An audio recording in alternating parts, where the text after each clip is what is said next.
also a place where some of the richest and most powerful Saudi royals spend the summer, far from the unrest, far from the violence, far from the threats of Osama bin Laden.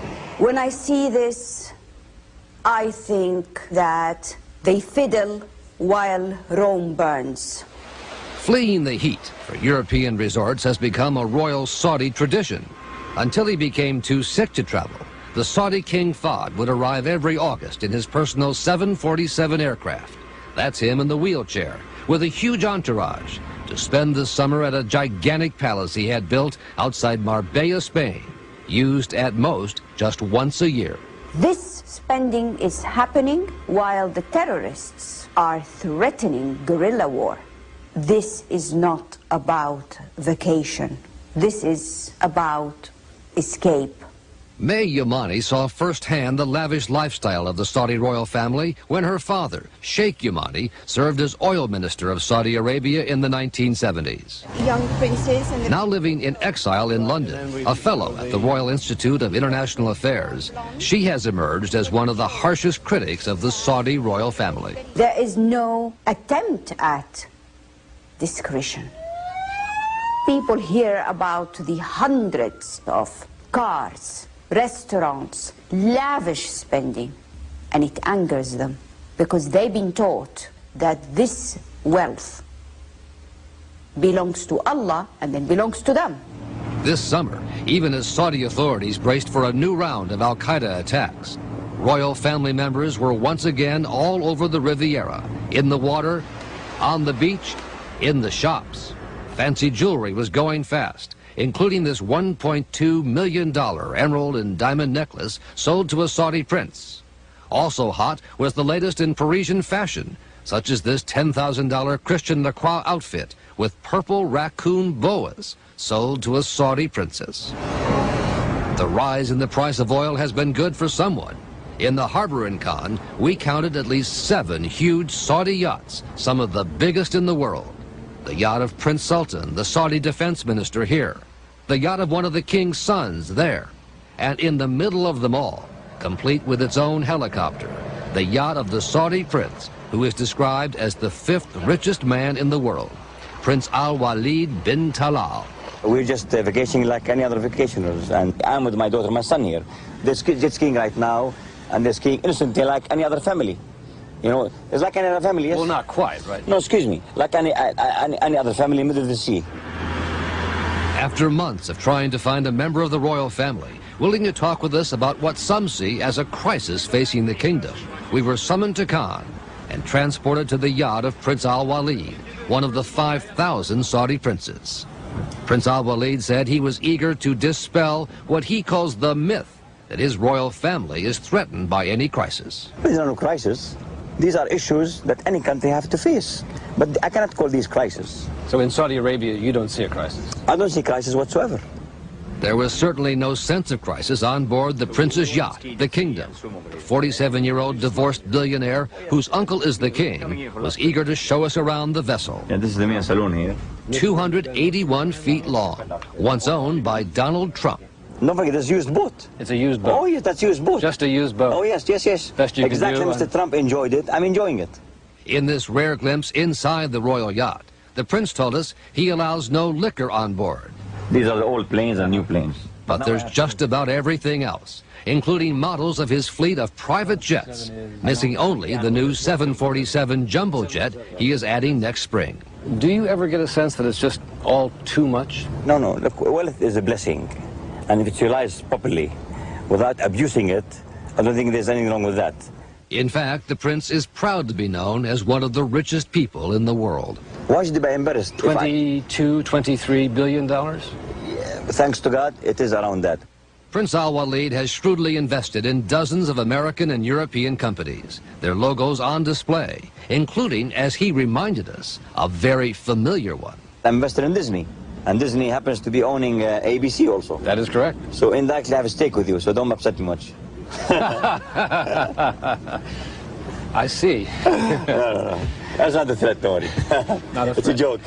But what is no joke is the way most people live back in Saudi Arabia. A sharp contrast to the royal family's Riviera lifestyle. Those not in the royal family, the overwhelming majority, face a faltering economy despite the rising oil prices. Official estimates of unemployment for young Saudi men are put at 1 out of 3. And I think of the anger of those young men who are reading about all this and discussing it on the websites. This is no secret to the people of Saudi Arabia. It's no more a secret. The princes are asleep. But that's not how the prince sees it from the deck of his yacht in the Mediterranean. He sees the royal family as beloved by its subjects. The interaction and the relation between the Saudi ruling family and the people, I would say, is further than ideal. It's utopian. It's utopia. I think it's ideal. And if you would like to press me a little bit more, I would say utopias. Utopia. Yes. But if true, there's trouble in utopia. Each night, a dissident Islamic group beams a satellite broadcast into Saudi Arabia, calling for an end to the royal family. The broadcast comes from London, where this man, Saad Al-Faqih, a former surgeon and university professor, berates the royal family's lavish spending as a mockery of the Islamic religion. Al-Faqih wore a headdress when he talked with us. Actually, they are enemies of Islam. They are actually destroying the name of Islam. The Saudis have tried to block Al-Faqih's satellite transmissions and recently accused him of being part of a terrorist plot to assassinate members of the royal family. Are you someone who has plotted to kill members of the royal family? Of course not. If I thought it is a good thing, I would have worked on it. Your answer is no. The answer is no. You don't want to see them assassinated. Well, it's good to see them disappear. It's good to see them disappear. When Al-Faqih used his broadcast last year to call for public demonstrations in Saudi Arabia, more than 200 people took to the streets. The first time in memory such an event had taken place. Most of those involved were arrested. Well, you know, the official position of Saudi Arabia is that public demonstrations are not allowed. And how do you feel about that? To me, really, I'm indifferent to that. Indifferent. And personally, frankly speaking. But the most immediate threat to the Saudi royal family is that of Osama bin Laden, who comes from a wealthy Saudi family himself. This is how he put it in a 1998 interview with John Miller, then of ABC News. They sin and do not value God's gift. We predict their destruction and dispersal. I act like any other person in the world. Not like a prince. It's a blessing. Prince Al-Walid walks along the beachfront boulevards of the Riviera with a large group of bodyguards. But he says he's not worried about bin Laden's threats. As a member of the royal family, do you feel personally threatened by Al-Qaeda? Are you worried about your own security? Frankly speaking, you know, the quick answer is no. Look, we're winning the war in Saudi Arabia against Al-Qaeda. You're winning the war. There are early indications that we may be winning the war.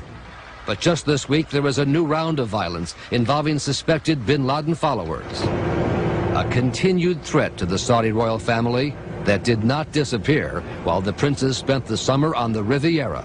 Another summer of discontent back home.